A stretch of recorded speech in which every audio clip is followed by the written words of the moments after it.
Bodoni in the white's gonna hit a high step and look to pass. Now, as Ronaldo Jr. looks to throw in his outside ashi, Giancarlo catches a grip on his thigh at the same time, trying to use it to pass or to just counter the leg entanglement. Now he's controlling Ronaldo's leg with his left hand, but watch as Ronaldo frees it. He puts himself in outside ashi garami. Immediately, Giancarlo flares his leg and sits to the side. This is one of the best ways to counter the outside ashi, is to go for a bolo. Now here's where Giancarlo makes a mistake. He starts to attempt the bolo, or what some of you might call a wedging back take, and he goes foot to the heel.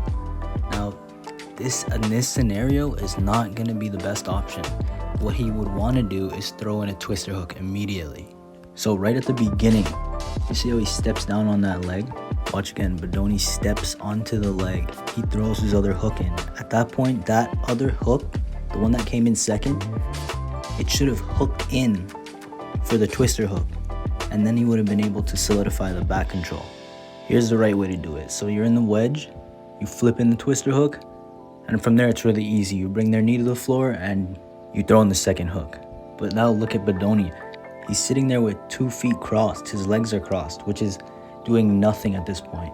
Even when he switches right here and he puts his foot on his heel, that's not doing anything as well. What he needs to do is put in that twister hook. And if you look right now, you'd say, okay, that's hard in the position they're in right now. What he would have to do now is use his other foot, his right foot in this case, as a butterfly hook, and that would assist him in putting in his twister hook.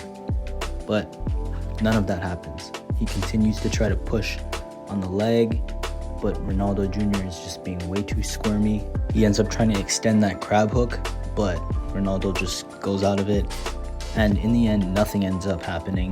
The position just resets to a neutral position right here. In my opinion, it's super important to understand how to use twister hooks.